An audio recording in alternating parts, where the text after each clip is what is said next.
So hello dear friends. आज आपका exam हो गया है फिजिक्स का।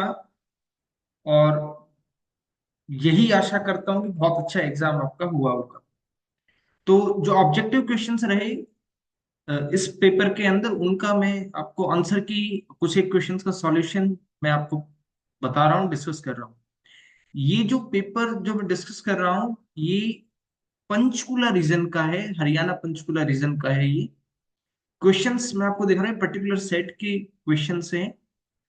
और अलग अलग सेट में इनकी नंबरिंग अलग अलग हो सकती है।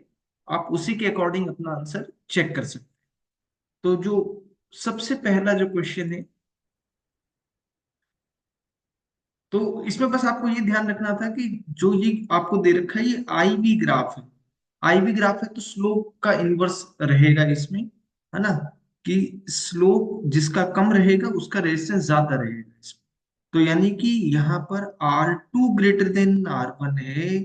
यानी कि रेजिस्टेंस जो है इसका ज्यादा है, और जिसका रेजिस्टेंस ज्यादा है टेम्परेचर भी उसी का ज्यादा हो। So the answer to this question is option D. Option D इस क्वेश्चन का आंसर रहेगा। ऑप्शन डी इस क्वेश्चन का आंसर रहेगा। तो rather than solving the whole questions, मैं आपको सिर्फ आंसर बता देता हूँ, वो ज्यादा बेटर रहेगा।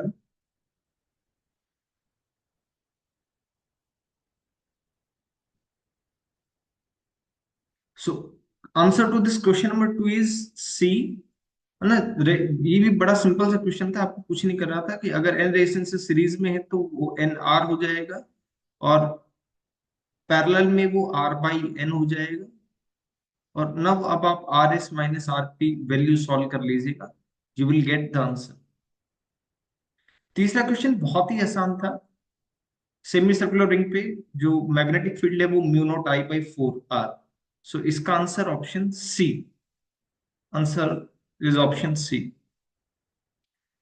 क्वेश्चन नंबर फोर्थ कह रहे हैं कि piece of magnetic diamagnetic material है, उसको यूनिफॉर्म फील्ड में रखा है। तो बेसिकली वो हमेशा स्ट्रॉन्गर से वीकर रीजन की तरफ जाएगा। So it moves perpendicular to the field. So answer is option C to this question. अगर गैल्वेनोमीटर को आप कन्वर्ट करना चाहते हैं एम मीटर में, तो आपको पैरेलल में एक स्मॉल रेजिस्टेंस लगाना होता है। तो option C, option C is the answer to this question. ये भी बड़ा सिंपल सा क्वेश्चन है, formula based question. R is equal to M V by Q B हम यूज करेंगे। एल्फा पार्टिकल के लिए अगर आप बात करें तो ratio of radius of R P by R alpha हमसे पूछे, R P by R alpha. तो M V by Q B divided by alpha particle के लिए क्या हो गया, four M V divided by two Q B. तो on solving you will get, you are getting the answer as option B. Option B, option B is the answer to this question. है ना, आसान question था, मुश्किल question नहीं था ये। इसमें ये कह रहा है कि कोई एक बार मैग्नेट इसको ड्रॉप कर दिया है, तो अकॉर्डिंग टू लेंज लॉ इसको नीचे की तरफ लेके कौन आ रहा है, ग्रेविटी। तो लेंज लॉ क्या करेगा, उस जी को घटाने की कोशिश करेगा। So the answer is A less than G. So less than G is the answer to this question. Option B is the answer. ये बहुत ही सिंपल सा क्वेश्चन था, एट क्वेश्चन। आपको सिंपली क्या करना है, under root of eight square plus six square. जब आप ये सॉल्व करेंगे तो you will get your answer is 10 volt. Option A, 10 volt. Two coherent waves each of intensity I not produce interference pattern on screen. Average intensity बतानी थी आपको। तो average intensity का फॉर्मूला आप सब जानते हैं, वो क्या बनेगा, आई मैक्स प्लस आई मिन डिवाइडेड बाय टू। इस केस में आई मैक्स बेटा आई फोर आई नॉट हो गया, आई मीन जीरो हो गया, divided by two. So two I naught is the answer. Option C is the answer. Option C is the answer. इस क्वेश्चन के लिए सॉल्व करने के बाद ऑप्शन ए आएगा, रेड लाइट।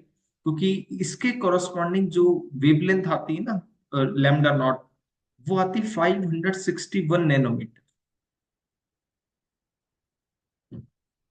विबगोर से मुझे याद है, रेड के लिए जो वैल्यू आती है वो 620 से 720 नैनोमीटर आती है। तो ये उस रेंज से बाहर है, बाकी सब की रेंज इसके अंदर ही एग्जिस्ट करती है।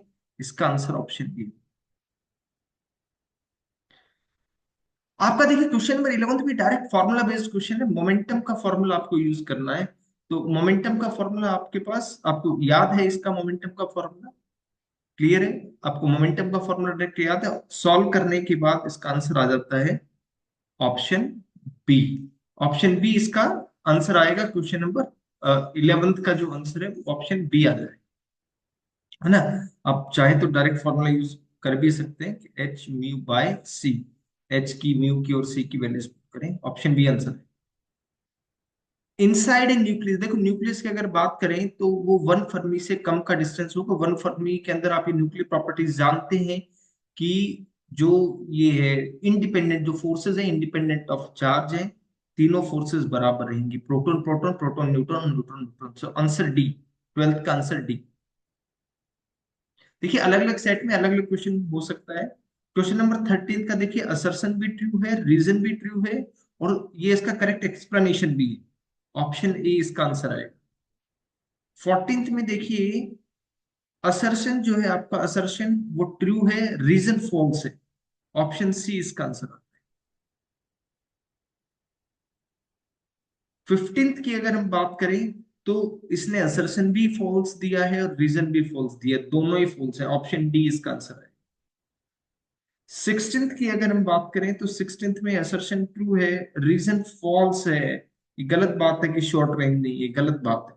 So answer C is the answer to this question. अब देखिए क्वेश्चन नंबर 29 का फर्स्ट पार्ट, जो 29 का जो फर्स्ट पार्ट है, इसका आंसर सॉल्व करने पर आपका आ रहा है C/4, option A. Option A is the answer to this question. ये direct formula based question, again B is the answer. B is the answer. मेरे ख्याल से सॉल्यूशन से ज्यादा इस टाइम पे सभी बच्चे इंटरेस्टेड हैं कि सर फटाफट फटाफट आंसर बताओ।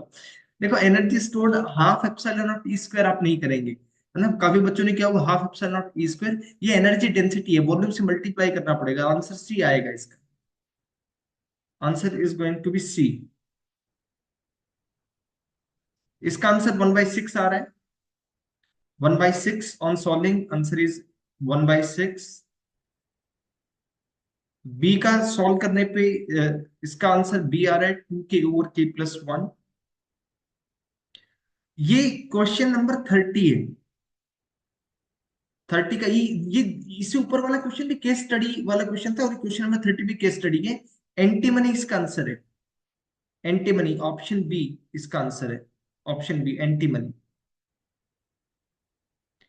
अच्छा ये वाला क्वेश्चन अच्छा क्वेश्चन था, एनसीईआरटी में लिखा हुआ भी है। 0.01 इलेक्ट्रॉन वोल्ट, जो फिफ्थ इलेक्ट्रॉन होता है बहुत लूजली बाउंडेड होता है, उसको हटाने के लिए 0.01 इलेक्ट्रॉन वोल्ट की एनर्जी चाहिए होती है। ये बड़ा आसान क्वेश्चन थर्ड वाला, जो इसमें क्या होगा, लेयर बन जाएगी पॉजिटिव चार्ज की एन साइड में और नेगेटिव चार्ज की पी साइड में। बहुत सिंपल सा क्वेश्चन। मोस्टली जो वोल्टेज ड्रॉप होती है बेटा, वो डिप्लीशन रीजन में ही होती, सारे की सारी। फुल वेव रेक्टिफायर में अगर इनपुट फ्रीक्वेंसी है तो आउटपुट फ्रीक्वेंसी, बहुत अच्छा क्वेश्चन है, बहुत एग्जाम से पूछा जाता है। इनपुट और आउटपुट फ्रीक्वेंसी सेम ही रहती है, 50 हर्ट्ज ही रहती है। 50 हर्ट्ज ही इसकी आउटपुट फ्रीक्वेंसी रहती है। दीज आर द आंसर्स जो आज आपका पेपर हुआ, फिजिक्स का जो पेपर हुआ उसकी ये आंसर की थी।